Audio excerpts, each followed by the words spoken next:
My comparative study compares Repulsion, a 1965 British noir film written and directed by Roman Polanski, to Black Swan, directed by Darren Aronofsky in 2010. Both depict mental illness through female protagonists within the subgenre of psychological realism, which focuses on internal thoughts and mentality of characters through physical and metaphorical representations.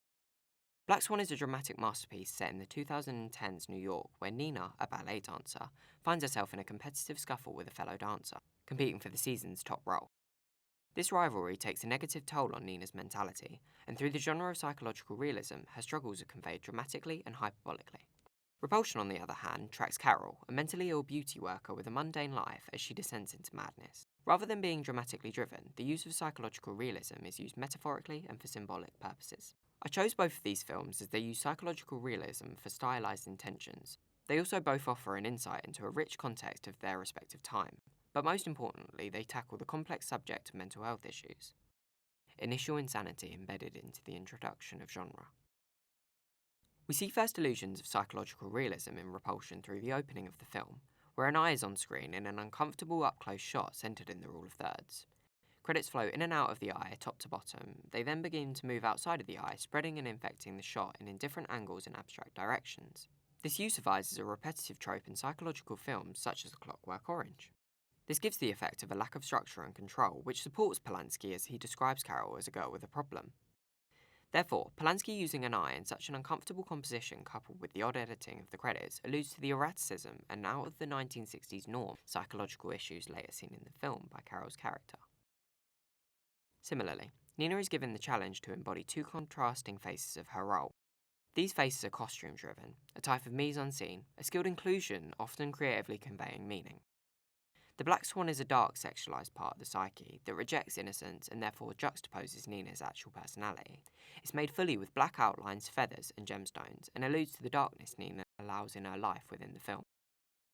The White Swan, however, is an innocent, pure side of the swan, representative of Nina's own naivety and innocence. It's dressed in white and blanched in its appearance. By embodying these roles, it's clear for an audience to understand the two sides of Nina's personality. And by using these roles, Aronofsky can manipulate the story to explain Nina through them. As mentioned prior, the genre is seen a little later in the film. After achieving the role, Nina returns home as she enters a room full of portraits. A set of eyes from one of the paintings seems to direct towards her. The significance in this is that now Nina has her role, she's going to become quite protective, even paranoid, and by directing the painting's eyes towards her, Aronofsky offers the idea that attention is directed onto Nina through psychological realism. This is another example of eyes being used to convey psychological issues. Following this, Nina is caught in a close-up eye-level shot, double-checking what she saw. In the foreground of the shot, there's a mirror. Mirrors often can be used to make a room feel suffocating and claustrophobic, and in this atmosphere, this is exactly what Aronofsky has created, therefore enforcing a target status for Nina, validating her paranoia. Directors often use subjective point of view to depict a character's inner psychological state and turmoil, and we can see that this is exactly what Aronofsky has done. This is where we begin to see Nina's descent into insanity. Carol's descent is arguably much more subdued and uses mise-en-scene more subtly compared to Aronofsky. The script mentions a small crack. I must get this crack mended. Which builds up to a large crack. Polanski cleverly presents this as a metaphor for Carol's mentality physically cracking.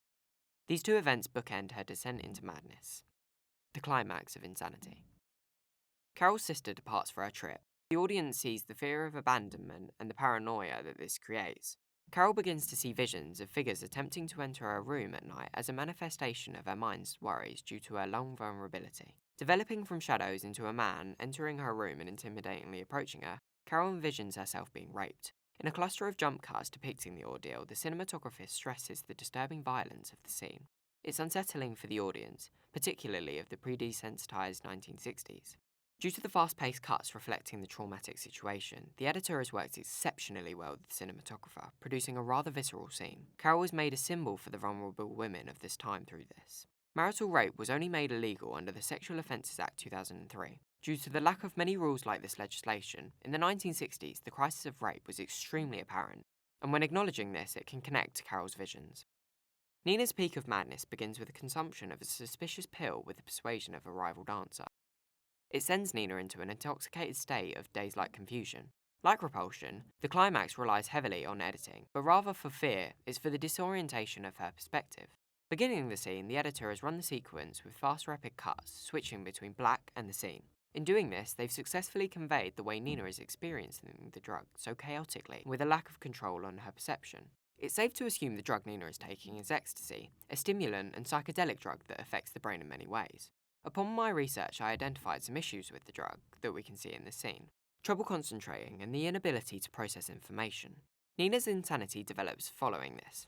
Once at Nina's home, Nina makes a sexual advance to the rival dancer. During intercourse, the camera pans to the rival's back, where a tattoo of wings seems to grow. Simultaneously, the editor places an emphasis on the non-diegetic sound of squeezing and squelching, using a form of rubber as Foley. Perfection. Finishing the act, the rival gets up and looks at Nina and says, and I quote, her face then shifts to Nina as she pushes a pillow over the real Nina's face, indicating murder.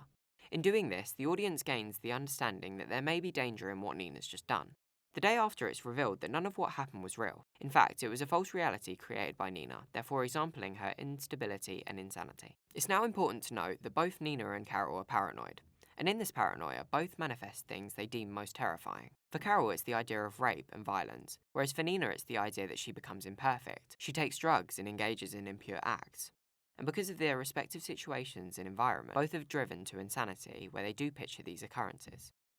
The contextual climates of mental health issues. It's been said that around 1 in 5 women have a common mental health problem. Within Repulsion and Black Swan, mental health issues are a prevalent topic.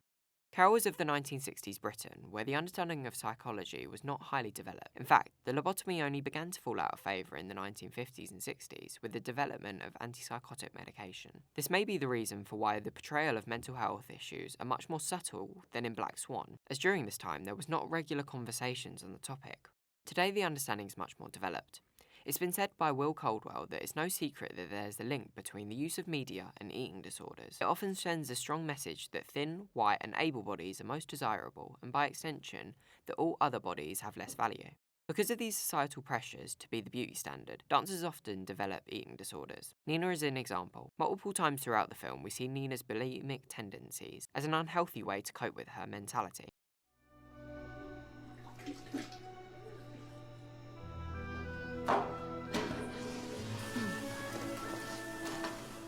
While Nina finds a coping mechanism despite it being an eating disorder, Carol does not. This may give reason for her later quite violent acts she commits.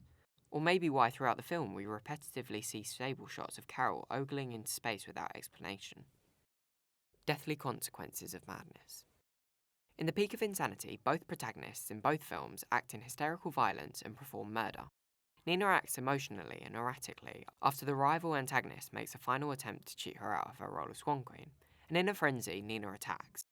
Much like the rape scene from Repulsion, the editor paces the scene quite fast. The editing is also non-synchronous, meaning the editing and the music work to oppose each other. My turn! My turn! This adds to the chaotic aspect of the scene. After a cluster of facial morphing, broken glass and general violence, Nina impales the rival, stabbing her with a shard of broken glass. This segment is extremely dramatic, as music halts to allow us as an audience to react. After hiding the body, Nina performs and returns to the room only to find no body, no damage to the room, and it seems completely untouched. The rival, unharmed, knocks on the door and praises Nina for her performance. It is then Nina realises the murder did not occur. It was a figment of her wild imagination. While in the case of Repulsion, Carol acts much less emotional, and unlike Nina, the murder is real. This begins as Carol's landlord tries to make a forced sexual advance for her, and because of her traumatic rape visions, she does not respond well. Carol uses a razor to repeatedly stab the landlord. The cinematography is handheld and shaken, likely to emphasise how visceral the scene was intended to be. The camera also tracks Carol with sharp and directional movements, almost how a prey would see a predator. While in Black Swan, Nina gains a form of control over herself. She kills off the one thing that's causing her paranoia and threat, the rival. Quickly circling back to mental health, we can see that the reason for Carol's murder being real and Nina's not may be that Carol finds no way to cope with her mental health, this then leading to her murder being real. To conclude, both films depict insanity and mental health mainly through the genre of psychological realism. However, they use different techniques and are influenced by respective contexts, but both follow a similar structure and character stories. Thank you for listening.